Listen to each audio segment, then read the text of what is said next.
jamais rien ne lasse, me soutient, c'est me vivifier.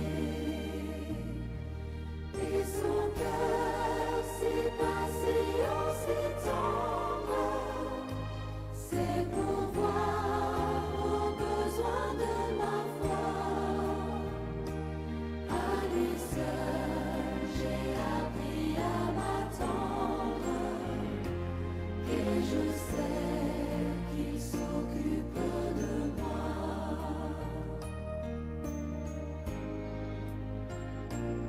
Aide-moi à n'avoir confiance qu'en toi seul, mon maître, mon Seigneur. Tu connais toutes mes défaillances, mon salut est seul en ta faveur. Et son cœur si patient, si tendre, c'est pourvoir aux besoins de ma foi. À lui seul, j'ai appris à m'attendre, et je sais qu'il s'occupe de moi.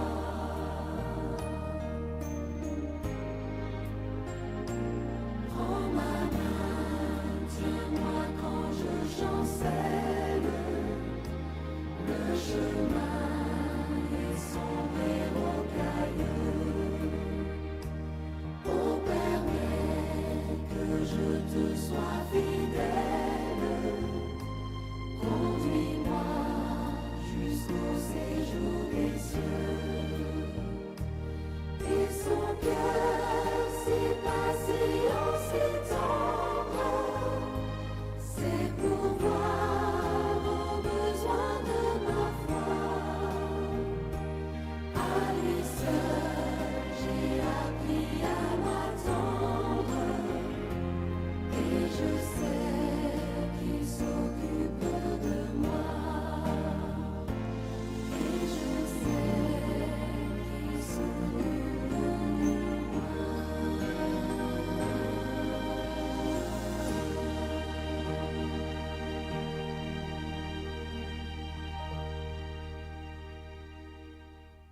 de moi. Nous présentons et nous présentons nos offrandes au Seigneur Jésus.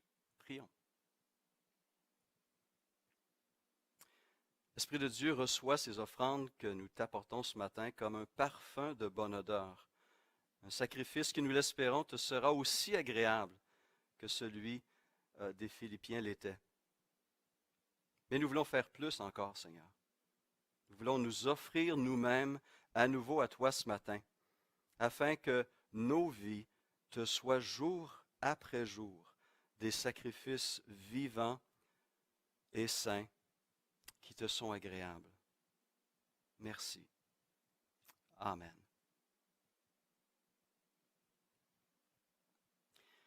Et nous sommes reconnaissants d'avoir l'opportunité de mettre davantage d'accent sur la prière durant ces cultes en direct avec une salle presque vide. Et donc de laisser l'opportunité, et dans la session Zoom, laisser l'opportunité aux frères et aux sœurs aussi d'élever des prières les uns pour les autres. Merci aussi à ceux qui ont participé à ce temps, à ce pré-culte, à ce moment pré-culte, et j'ai entendu ces prières qui étaient élevées pour ces moments. Merci, cela est particulièrement important et je les reçois avec reconnaissance. Mais ce matin, donc, à travers la prière pastorale, nous voulons élever nos mamans, et particulièrement nos nouvelles mamans, et remercier le Seigneur pour leur ministère, parce que c'est bien ça, un ministère particulier qui est exercé pour le bien de tant de personnes.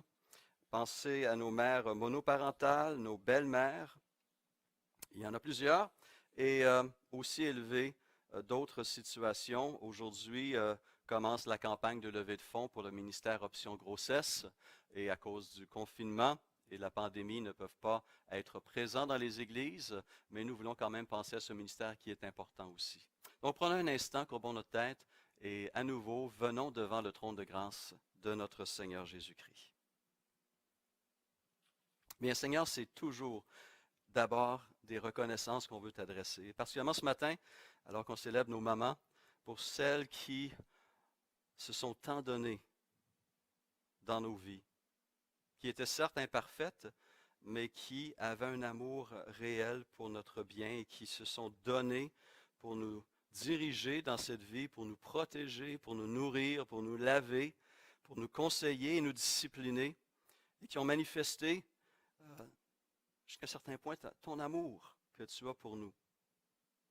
Et surtout ces moments chrétiennes qui ont cherché aussi à nous communiquer ta vie et ta grâce par leur exemple, par leurs paroles et par leurs gestes. Seigneur, que ta paix repose sur ces mamans ce matin. Et on veut t'élever tout particulièrement nos nouvelles mamans. On t'élève notre sœur Kim, notre sœur Paumé. Merci de les bénir, Père, et de les aider elles-mêmes à entrer dans ce beau rôle que tu leur accordes, qu'elles puissent expérimenter ta force et ta direction.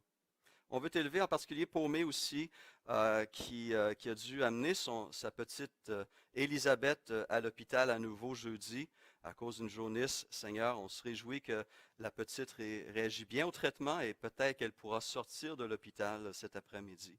Merci encore de garder ta main sur elle et de soutenir Pau et son mari Plat qui sont épuisés, qu'ils puissent expérimenter, comme notre sœur Kim, des forces nouvelles, courage et repos physique, mental et spirituel.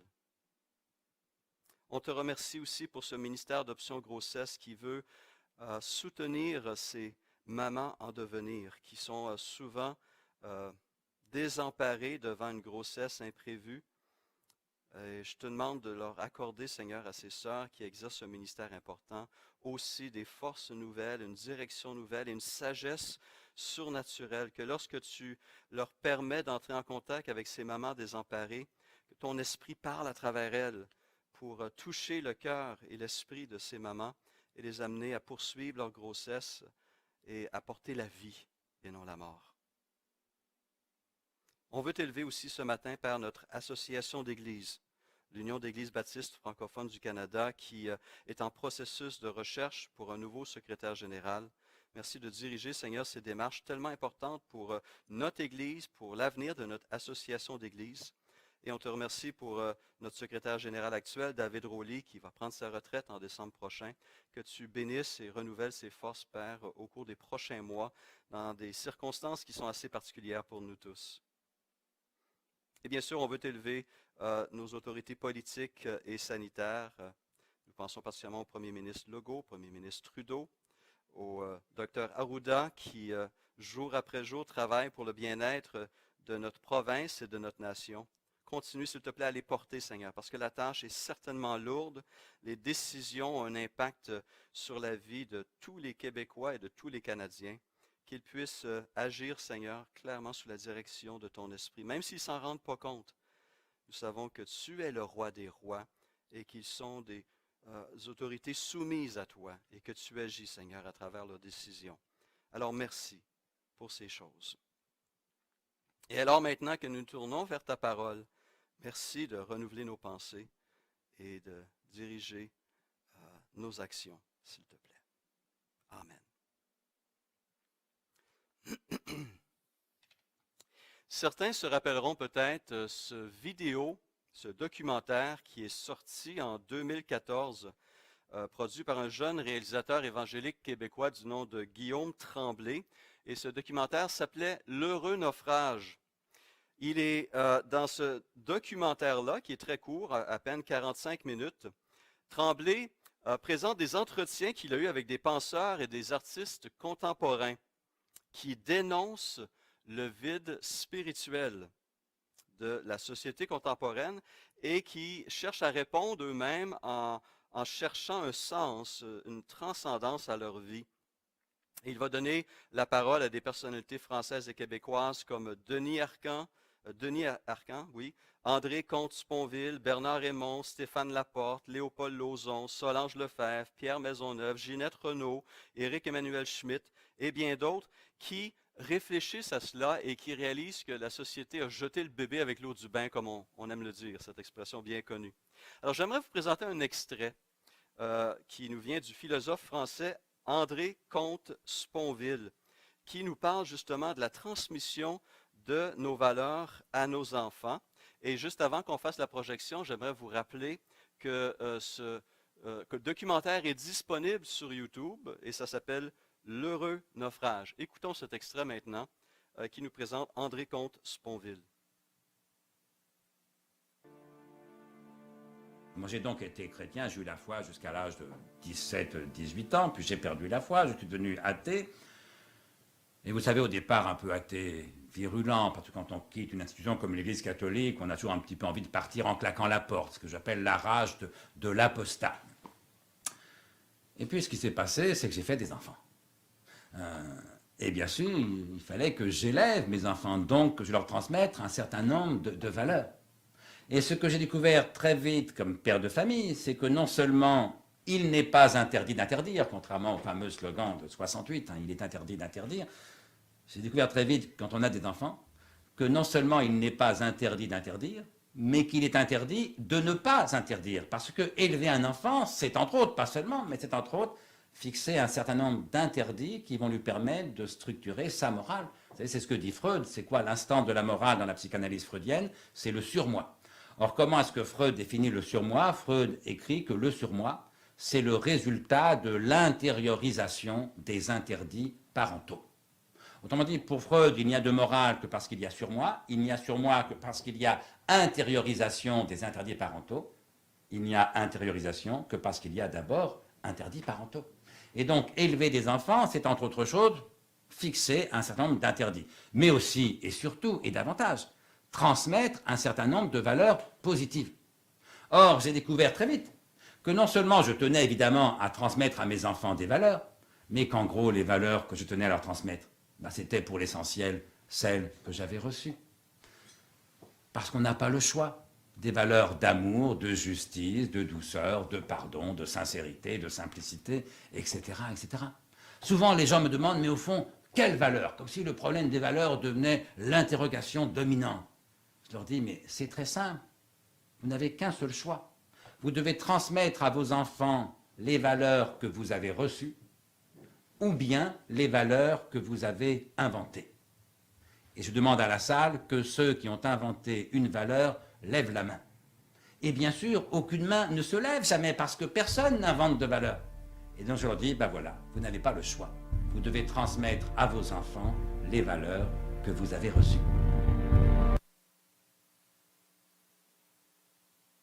Et puis, ce qui s'est passé, c'est que j'ai fait des enfants, dit Comte Sponville. L'arrivée d'enfants nous amène naturellement à réfléchir à ce que nous allons leur transmettre en tant que comme valeurs, des valeurs fondamentales qui vont les aider à s'orienter à travers la vie. Et comme Comte Sponville le souligne, on ne peut transmettre que ce qu'on a reçu, que ce qu'on a intégré dans sa vie et ce qu'on croit. Ce point est donc particulièrement important alors que nous réfléchissons en tant que parents chrétiens des valeurs que nous voulons transmettre à nos enfants et à nos petits-enfants. Comment transmettre la foi de génération en génération? C'est le thème de notre sermon de dimanche dernier, de ce dimanche, à l'intérieur de cette série qui touche les défis de l'Église de Jésus-Christ aujourd'hui. Alors, comment pouvons-nous transmettre notre foi à nos enfants et à nos petits-enfants? Regardons la réponse qui se trouve dans le livre de Deutéronome au chapitre 6. Nous retournons à notre texte de la semaine dernière, Deutéronome chapitre 6, et je vous lis la version nouvelle édition de Genève. Voici les commandements, les lois et les ordonnances que l'Éternel, votre Dieu, a commandé de vous enseigner, afin que vous les mettiez en pratique dans le pays que vous allez prendre possession, afin que tu craignes l'Éternel, ton Dieu, en observant tous les jours de ta vie, toi, ton fils et le fils de ton fils, toutes les lois et tous les commandements que je te prescris, afin que tes jours soient prolongés. Tu les écouteras donc, Israël, et tu auras soin de les mettre en pratique, afin que tu sois heureux et que vous multipliez beaucoup, comme te l'a dit l'Éternel, le Dieu de tes pères, en te promettant un pays où coule le lait et le miel. Et on a ici cette grande profession de foi d'Israël, le Shema, Deutéronome 6, verset 4. Écoute, Israël, l'Éternel, notre Dieu, est le seul Éternel. Tu aimeras l'Éternel ton Dieu de tout ton cœur, de toute ton âme et de toute ta force. Et ces commandements que je te donne aujourd'hui seront dans ton cœur. Tu les inculqueras à tes enfants et tu en parleras quand tu seras dans ta maison, quand tu iras en voyage, quand tu te coucheras et quand tu te lèveras. Tu les liras comme un signe sur tes mains et ils seront comme des frontaux entre tes yeux. Tu les écriras sur les poteaux de ta maison et sur tes portes. Ici s'arrête la lecture de la parole de Dieu. Ceux qui étaient avec nous la semaine dernière se rappelleront le point central, le point clé que je voulais faire la semaine dernière est le suivant, que pour bien transmettre sa foi à ses enfants et ses petits-enfants, le parent chrétien doit d'abord lui-même aimer le Seigneur, sincèrement, réellement, et obéir à sa parole. Il doit lui-même avoir entendu, reçu et s'être approprié le message de l'Évangile. Et on est conscient que cela est déjà tout un défi. Dans une société où, comme on le constate, il y a un vide spirituel énorme, ce n'est pas la société qui nous communique les valeurs bibliques solides. Elle va nous communiquer des valeurs, mais elles ne sont pas celles de Dieu. Et il y a un vide qui s'est créé depuis quelques générations. Dans ce même documentaire de Tremblay, l'écrivain Éric Emmanuel Schmitt dit ceci: « On est dans la seule époque où quand un garçon de 15 ans demande à son père quel est le sens de la vie, le père se tait. Il n'a rien à dire. Il ne sait pas quoi dire. Et ça, c'est profondément tragique. Profondément tragique. Ce qui est intéressant, c'est que les paroles de Schmitt ressemblent beaucoup à notre chapitre 6. Regardez ce qui est dit au verset 20 et 21. « Lorsque ton fils te demandera un jour que signifient ces préceptes, ces lois et ces ordonnances que l'Éternel notre Dieu vous a prescrits, tu diras à ton fils. » Et là, le texte nous présente l'Exode, le grand salut, la grande rédemption que Dieu a accomplie pour Israël. Dieu avait déjà préparé la réponse des pères.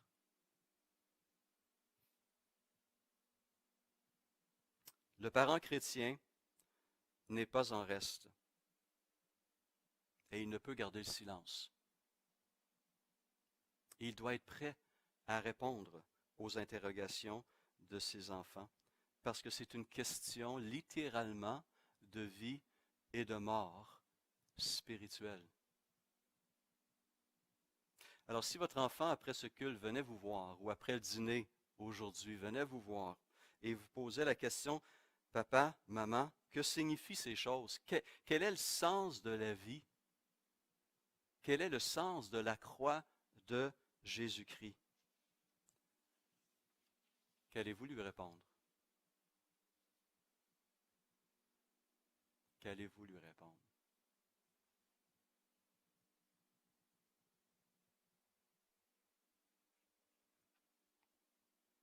Les églises protestantes ont cherché très tôt dans leur histoire à préparer les familles, les croyants, à communiquer leur foi à leurs enfants. Et pendant plusieurs siècles, plusieurs associations d'églises utilisaient ce qu'on appelle des catéchèses, un catéchisme, un moyen à travers des questions et des réponses qui permettait aux parents de communiquer leur foi ou leur message, le message de l'Évangile, l'enseignement de la parole à travers un système de questions et de réponses qui était mémorisé.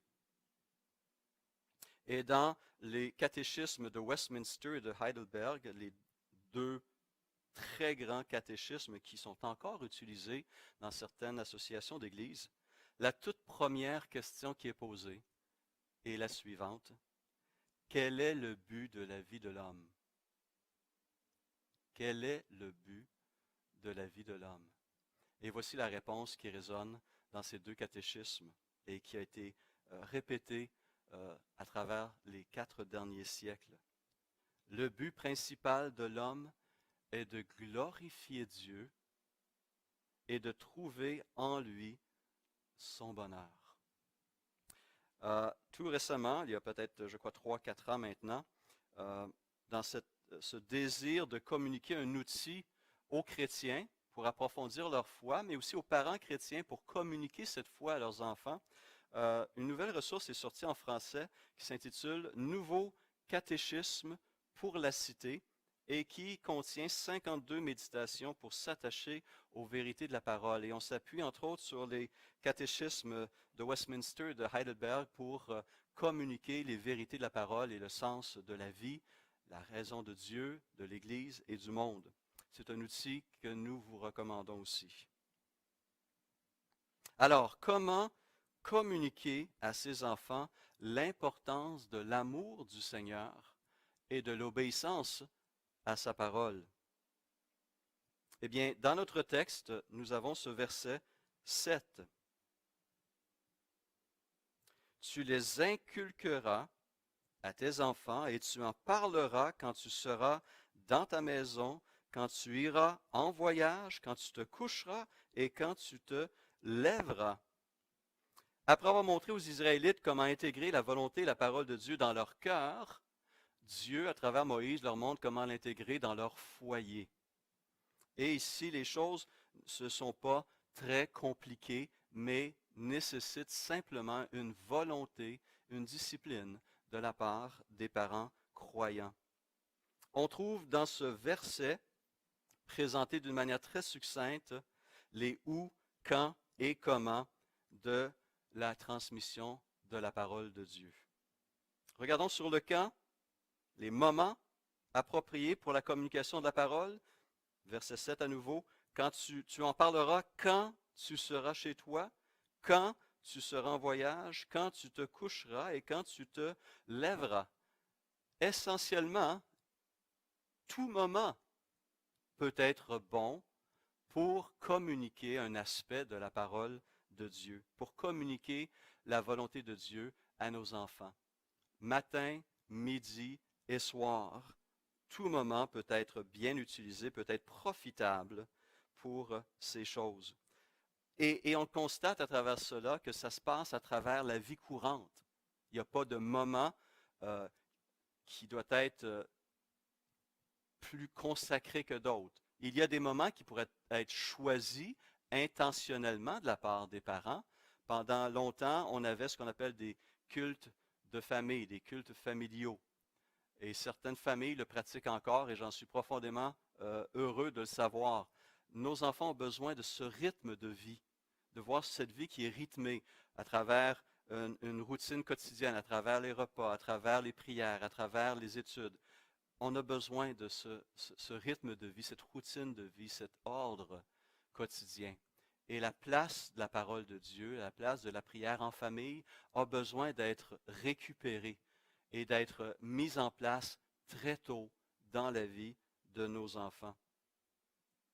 Et donc ici, dans ce texte, toutes circonstances sont bonnes. Lors d'un repas en famille, alors qu'on travaille ensemble dans les champs, pendant qu'on répare un toit, pendant qu'on se rend à Jérusalem pour y célébrer l'une des 3 grandes fêtes religieuses, ou lorsqu'on allait et revenait de la synagogue le samedi matin, tout moment était approprié pour un père et une mère israélite pour communiquer la parole de Dieu.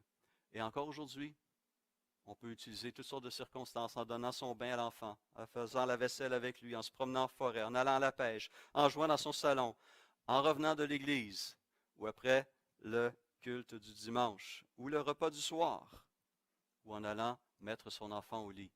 Plusieurs occasions sont là. La question est, allons-nous saisir ces opportunités qui nous sont présentées? Allons-nous racheter le temps et utiliser ces moments pour le bien-être spirituel de nos enfants? Cela dépend de nous en tant que parents. Je reprends ici l'encouragement que Paul a donné à Timothée en 2 Timothée 4:1. C'est dans le cadre du ministère pastoral de Timothée, mais ça peut très bien s'appliquer dans le cadre du ministère parental de tout croyant. Et il dit en 2 Timothée 4:1, et je vous lis la version parole vivante, « Je t'adjure en présence de Dieu et de Jésus-Christ », des termes très forts ici, dans la perspective de son retour glorieux et pour juger les vivants et les morts, ainsi que de son règne. Prêche la parole, sois zélé pour elle, proclame avec insistance ce message divin, peu importe que l'occasion t'en paraisse favorable ou non, qu'il soit bien ou mal accueilli. Parle à la conscience de tes auditeurs, démontre, convainc, réfute les erreurs, censure le mal, encourage ceux qui font le bien, exhorte et donne à tous l'enseignement dont ils ont besoin. Fais preuve en toutes circonstances d'une patience inlassable. Et je le rappelle, le camp fait référence au moment de la journée ou de la semaine, mais le camp fait aussi référence au moment où on commence ces choses dans la vie de l'enfant. Et toutes les études le démontrent très bien, les enfants intègrent très tôt dans leur vie les valeurs de leurs parents. Alors soyons intentionnels et n'hésitons pas à communiquer tôt la parole de Dieu et un rythme de vie qui va être bénéfique pour nos enfants, de reprendre le contrôle de ce temps qui nous passe entre les doigts si facilement. Et c'est là que je réagis un petit peu à la parole de Schmitt que j'ai citée tantôt. On n'attend pas à 15 ans pour communiquer ses valeurs à son enfant. Lorsque son enfant est devenu adolescent, il a déjà intégré plein de valeurs. Plein de valeurs. Autant celles du monde, si on n'est pas prudent, que celles de Dieu. Laquelle va dominer? Concernant le comment, les moyens, eh bien, encore une fois, on ne surestimera jamais l'impact de notre propre vie dans la vie de nos enfants, notre propre témoignage, notre propre exemple, la manifestation de notre amour pour Dieu, pour la parole de Dieu et pour le peuple de Dieu. Les enfants vont clairement vous imiter dans ces choses. Alors, qu'est-ce que vous reflétez dans l'usage de votre temps, dans vos paroles et dans vos actions concernant Dieu, sa parole et son peuple? Ce texte de Jésus m'a fait réaliser justement à quel point nos enfants nous imitent naturellement. Jésus donnait un enseignement sur sa génération qui demandait des signes et toutes sortes de choses. Et je vous lis la version parole vivante de Matthieu 11:16. Il dit ceci, « À qui donc pourrais-je comparer les hommes de notre temps? À qui ressemblent-ils? Ils sont comme ces gamins assis sur la place du marché qui crient à leurs camarades, « Quand nous avons joué de la flûte, comme à un mariage, vous n'avez pas dansé. Et quand nous avons chanté des airs d'enterrement, vous ne vous êtes pas frappé la poitrine. » Jésus utilise l'exemple d'enfants qui sont en train d'imiter, de jouer les adultes. Ils ont intégré le comportement des adultes et ils comparent leur génération à ces enfants. Qu'est-ce que nos enfants reprennent de nous?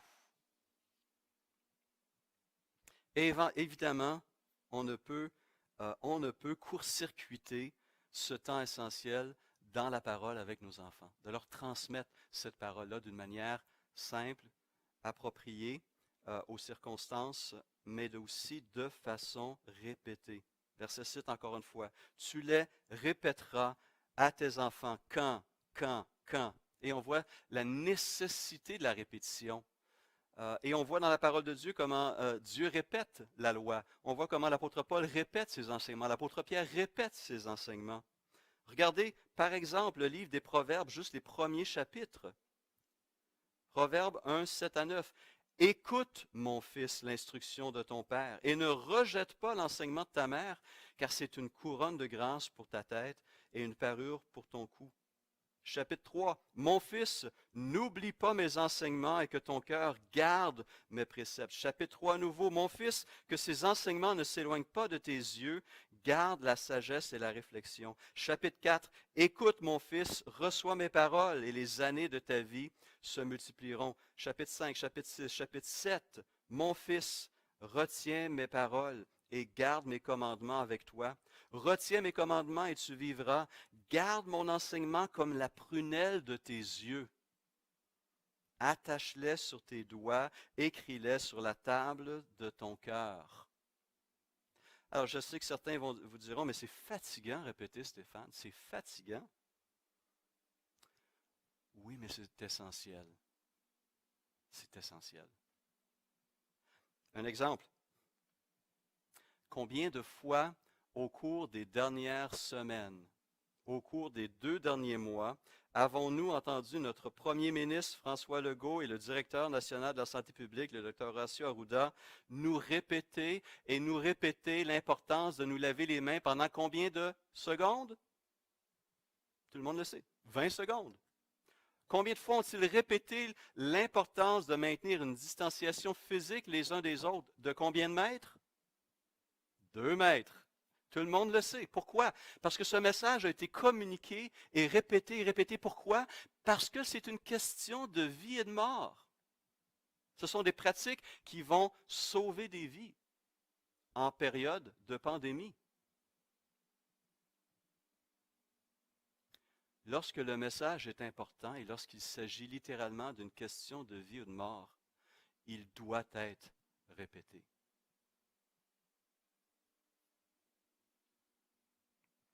Et toutes ces actions, naturellement, seront baignées dans la prière. Dieu en est témoin. La prière qui revient le plus souvent sur nos lèvres, Nina et moi, c'est pour le salut et le bien-être spirituel de nos enfants. Il n'y a aucune autre prière qui est plus importante à nos yeux que leur salut éternel. Et donc, en tant que parents, la prière numéro 1 après la gloire de Dieu, c'est celle du salut de nos bien-aimés. Faites en tout temps par l'Esprit toutes sortes de prières et de supplications. Veillez à cela avec une entière persévérance, écrit Paul aux Éphésiens, chapitre 6, verset 18. Et priez pour tous les saints. Priez pour moi, dit-il, afin qu'il me soit donné, quand j'ouvre la bouche, de faire connaître hardiment et librement le mystère de l'Évangile. Même chose sera demandé aux Colossiens. Colossiens 4.3. Priez en même temps pour nous afin que Dieu nous ouvre une porte pour la parole, en sorte que je puisse annoncer le mystère de Christ. Prions que Dieu nous donne des opportunités et ouvre le cœur de nos enfants à sa parole, à sa vie et à son salut.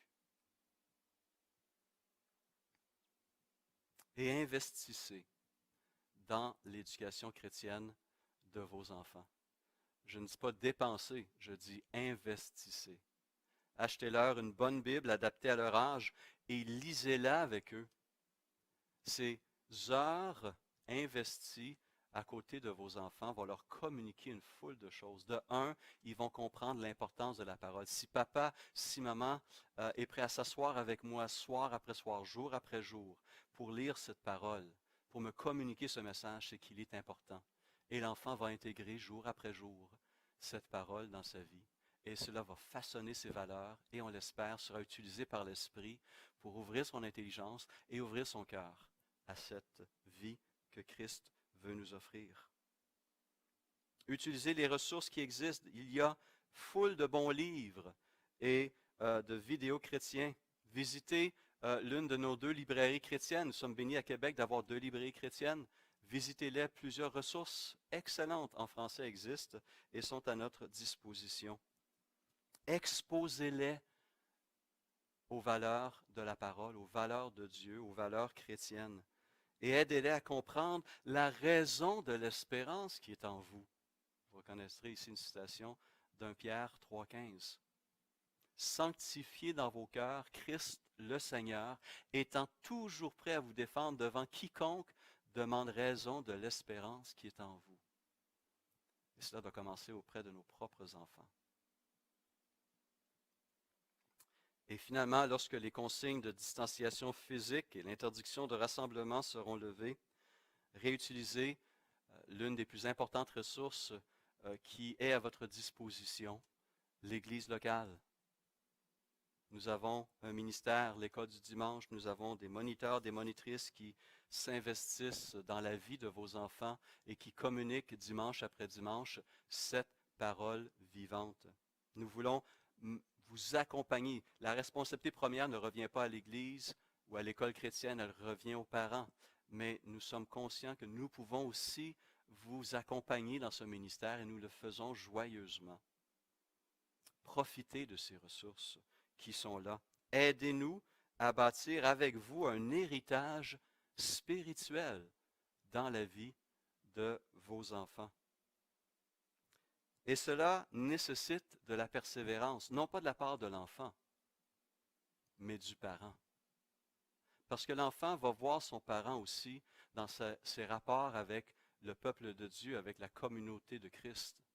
Et un parent qui ne met pas la priorité sur la communion fraternelle et le rassemblement pour être à l'écoute de la parole, communique aussi quelque chose à son enfant, lui communique que l'Église, le peuple de Dieu, la prédication de la parole n'est pas si importante que ça finalement, et que si papa peut s'en passer, si maman peut s'en passer, je peux m'en passer moi aussi. Et c'est là que une conviction doit se voir. Doit se voir. Est-ce que l'Église Renaissance fait un bon travail dans ce domaine? Eh bien, je n'ai pas mis les résultats, mais vous vous rappelez le sondage que nous avons fait en juin dernier de l'Institut des Églises florissantes. Plusieurs questions traitaient des ministères de l'Église envers les enfants, envers les jeunes adultes.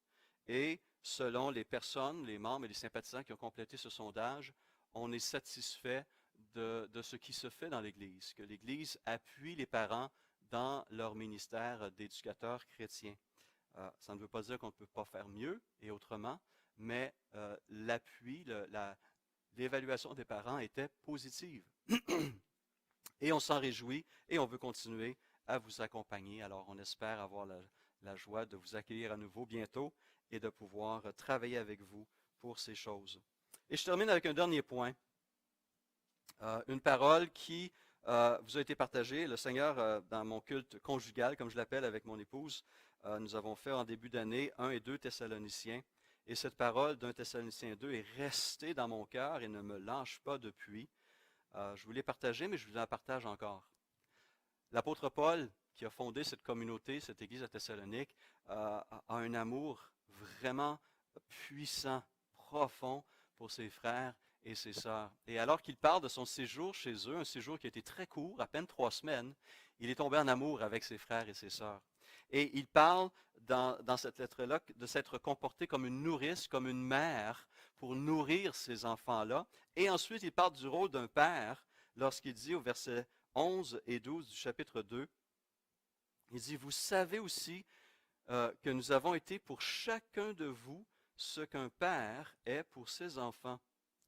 Nous vous avons encouragé, réconforté et supplié de marcher d'une manière digne de Dieu qui vous appelle à son royaume et à sa gloire. » Comment Paul voyait-il le rôle d'un père, d'un parent? Quelqu'un qui encourage, qui réconforte et qui supplie ses enfants de marcher quotidiennement d'une manière digne de Dieu. Comme ces deux mamans, ces deux nouvelles mamans pourront vous le dire, et ces autres mamans qui célèbrent la fête des mères aujourd'hui pourront vous le dire, mettre un bébé au monde n'est pas une fin, c'est un début. C'est un début. Même chose lorsqu'on met au monde un bébé spirituel. En tant que parent spirituel, on a une responsabilité d'accompagner, de nourrir, de protéger, de diriger, de corriger et d'encourager et toujours d'aimer ces enfants que nous avons mis au monde. Alors je vous encourage à ne pas, la tâche ne cesse pas lorsque l'enfant fait profession de foi. Notre tâche de parent se poursuit aussi. Et je veux tout simplement vous encourager avec quelques exemples de la parole pour dire qu'il n'est jamais trop tard pour commencer. Le plus tôt demeure toujours le meilleur, mais il n'est jamais trop tard pour commencer. La parole donne espoir aux parents et démontre qu'une éducation chrétienne communiquée à nos enfants peut avoir des répercussions dans les moments les plus durs de la vie d'un enfant. Je donne l'exemple bien connu de Joseph, qui à l'âge de 17 ans, il était encore adolescent, à l'âge de 17 ans, a été vendu par ses frères qui le détestaient. Il a été arraché de sa famille, arraché de son pays et amené comme esclave en Égypte où il est devenu le serviteur dans un foyer égyptien. Détaché, déchiré, arraché de sa famille, de sa culture et éloigné du culte familial, il a malgré tout demeuré ferme dans ses rapports et sa soumission à son Dieu. Et même devant des tentations énormes, il est resté solidement attaché à la volonté de Dieu. Il avait 17 ans lorsqu'il était arraché de son milieu de vie, mais ces valeurs qu'il avait reçues avant sont demeurées fortes dans son cœur. Un autre jeune, encore plus jeune, Daniel, a été lui aussi arraché de sa famille, de sa nation à cause d'une guerre. On l'a forcé à suivre une éducation païenne pendant 3 ans à Babylone. On a changé sa langue, on a changé son nom, on a voulu changer son alimentation, sa culture, même sa religion, mais il est resté lui aussi fermement attaché au Dieu de ses pères, au Dieu de ses mères. Et il a brillé pour Christ, pour Dieu. Ou encore dans ces foyers où un seul des deux parents est croyant, l'exemple de Timothée me vient à l'esprit. Ce jeune homme qui a été élevé par un père grec et une mère d'arrière-plan juive, d'abord, puis chrétienne, croyante et pratiquante par la suite, ce jeune homme est devenu un modèle et sa vie était citée en exemple. Et c'est ce qui a amené l'apôtre Paul à intégrer ce jeune homme dans son équipe et il a été un des collaborateurs les plus proches de l'apôtre Paul. Paul, en fait, le voyait comme son fils spirituel et l'a préparé pour le ministère. Donc, on voit que même là, dans un foyer où un seul des deux conjoints a une foi authentique, des fruits sont produits. La foi du conjoint, du parent chrétien, arrose toute la famille. Rappelons-nous ce que Paul dit aux Corinthiens, à 1 Corinthiens 7. Il dit, le mari non-croyant bénéficie de la sainteté de sa femme et la femme non-croyante bénéficie de la sainteté de son mari. Autrement, vos enfants ne seraient pas purs alors qu'en réalité, ils sont saints. Alors, on sait que ce texte peut être débattu et qu'est-ce qu'on entend par des enfants saints. Ce qui ressort clairement par ailleurs, c'est que le conjoint, le parent chrétien, a bel et bien une influence sur son conjoint et sur ses enfants, une influence spirituelle. Alors que Dieu vous vienne en aide dans votre ministère auprès de votre famille, auprès de vos enfants, et qu'il bénisse ces efforts de communication, de transmission de la foi, et que vos enfants puissent intégrer ces vérités dans leur propre vie. Prions. Seigneur, on te remercie pour cet exemple qui nous est donné et qui remonte à plus de 3500 ans. Comment toi-même tu as communiqué l'importance de la transmission de la foi à nos enfants à travers Moïse et à nouveau à travers Paul et les autres auteurs du Nouveau Testament. Seigneur, pour les parents et particulièrement ce matin les mamans de notre communauté. Merci de les fortifier. Merci de les diriger, de leur donner cette conviction et cet amour pour toi et pour ta parole et la transmettre à leurs enfants afin qu'ils se mettent eux aussi sous ton autorité et reçoivent ta vie et ton esprit, s'il te plaît. Amen.